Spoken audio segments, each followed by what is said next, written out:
Donc vous avez téléchargé le zip avec cette URL. Vous avez dézippé le zip sur le PC absolument en faisant clic droit extraire ou clic droit 7-zip extraire. Parce que si vous double-cliquez sur le zip, vous avez pu remarquer, certains d'entre vous, qu'on voit ce qui est à l'intérieur du zip. On a l'impression qu'on va pouvoir utiliser, mais ça ne fonctionne pas. Quand vous essayez d'ouvrir le document INDD, il vous indique qu'il ne trouve pas les images, alors qu'elles sont là, juste à côté. Mais vu que c'est dans un zip, ça ne marche pas. Donc il faut vraiment dézipper, ça crée un dossier à côté, et vous utilisez le dossier à côté. Ça, c'est sur PC, clic droit extraire, clic droit 7-zip extraire. Sur le Mac, il faut double-cliquer simplement, ça dézippe. Donc gros piège du zip sur le PC. Par contre, le document vous a mis qu'il manquait des polices parce que vous êtes sur un PC et des polices. Le document a été fait sur un Mac. Il y a des polices qui étaient sur les Mac, sur mon Mac notamment, et qui ne sont pas sur votre PC. Là, c'est pas grave. S'il manque des polices dans le document, InDesign permet malgré tout de modifier le document, de le travailler, et on peut faire du rechercher, remplacer police à un certain moment. Donc, le message sur les polices, ça, vous l'aurez toujours en ouvrant le document. Par contre, le message sur les liens manquants, c'est pas normal. C'est que vous avez oublié de dézipper sur le PC. Alors, le document, vous voyez que c'est un document avec des pages verticales. Et à l'origine, c'était un document horizontal, avec des pages horizontales. Et donc, ça a été modifié. On a refait tout le document en version verticale. Ça a pris à peu près 8 heures. Non, je rigole. Évidemment, c'est InDesign qui a transformé le document horizontal en vertical tout seul. Il sait faire ça.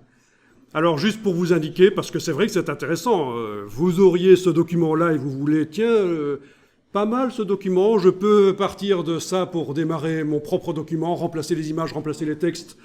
Je ne suis pas obligé de tout réinventer, tous les styles, tous les gabarits, tout ça. Mais j'aurais voulu que ce soit des pages horizontales. Imaginons. Ou un autre format de page. C'est un format A4 vertical, j'aurais voulu que ce soit un format vertical américain, un peu plus carré. Et c'est possible de le faire. On va juste aller voir où ça se passe. Menu, fichier, format de document. Non, excusez-moi, ça c'était avant dans InDesign. Maintenant, c'est menu, fichier, ajuster la mise en page.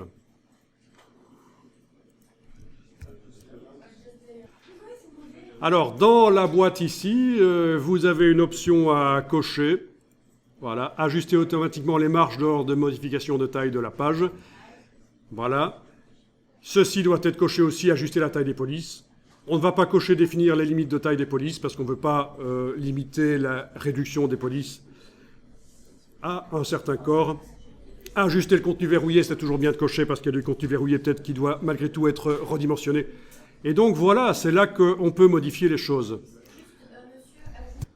Si vous voulez qu'en changeant le format, manuellement ici, les millimètres vous entrez, ou alors vous choisissez un format prédéfini, ou alors vous modifiez l'orientation, si vous voulez que ça réajuste le positionnement, la dimension des blocs texte et blocs images, il faut absolument cocher, ajuster automatiquement les marges.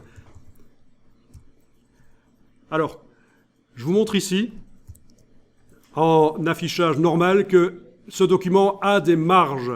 Alors, le bord du document, en fait, le bord du document, il est là, c'est la ligne noire. C'est pas le bord du fond gris qui a été mis en fond de page, dans le but de ternir la couleur du papier pour que les images, le blanc des images paraissent plus lumineux. Oui, sur toutes les pages, vous avez ces fonds gris qui sont là pour ça. Non, le bord des pages, c'est bien ça, c'est la ligne noire. Et vous avez les marges en rose. Et il faut remarquer que le document a été construit en mettant les blocs texte et les blocs images qui collent aux marges. C'est grâce à ça que quand on redimensionne, quand les marges bougent, on peut demander que les blocs bougent avec. Si le bloc ne touche pas les marges, ça ne marchera pas. Donc tout le document a été conçu dès le départ avec les marges qui touchent, avec les blocs qui touchent les marges. Bon, donc là j'étais dans menu fichier, ajuster la mise en page, avec l'option ici cochée. Alors, vous pourriez tester, tiens, qu'est-ce qui se passe quand on passe vers le format lettre? Voilà, 215 mm sur 279 de hauteur. Donc au lieu des 297 de format A4, on a 279 en hauteur, millimètres. C'est le format lettre. Et ça peut être plus intéressant qu'un format A4 pour faire des publications. Ça fait déjà le format A4, ça fait fort entreprise. Tout le monde connaît le format A4. On a ça, les photocopies depuis qu'on est tout petit. Format A4, on en a marre du format A4. On essaie de sortir de ça. C'est traumatisant le format A4. Ça fait penser aux écoles. Quelle horreur. À la place de 210 de largeur, on a 215. Voilà. Alors, qu'est-ce qui se passe si on clique sur OK? Ça devrait adapter. Ça va calculer. Voilà, on n'a pas dû sélectionner quoi que ce soit avant. On n'a pas dû sélectionner les gabarits. On n'a pas dû sélectionner des blocs. Vous avez maintenant un format qui vous paraît un peu plus carré peut-être. Oui, vous pourriez avoir un message qui dit que certains blocs n'ont pas été modifiés. C'est pas grave parce que de toute façon, quand on fait ça, il y a toujours déjà des ajustements manuels nécessaires. Voilà. Alors, on va enregistrer le document dans le dossier. Donc, dans le dossier d'assemblage que je vous ai fourni et que vous avez des IP, puisque c'est un dossier d'assemblage, ce que je vous ai fourni, vous aviez tous compris. Hein. Vous connaissez déjà InDesign, fichier assemblage, ça réunit tout dans un dossier avec des sous-dossiers. Idéal pour archiver ou pour transférer ailleurs. Ici, le but, c'était de transférer vers vous le document, donc un dossier d'assemblage, c'est parfait. Je vais changer ici le nom du document que j'enregistre. Je vais mettre que c'est la version 152. Voilà.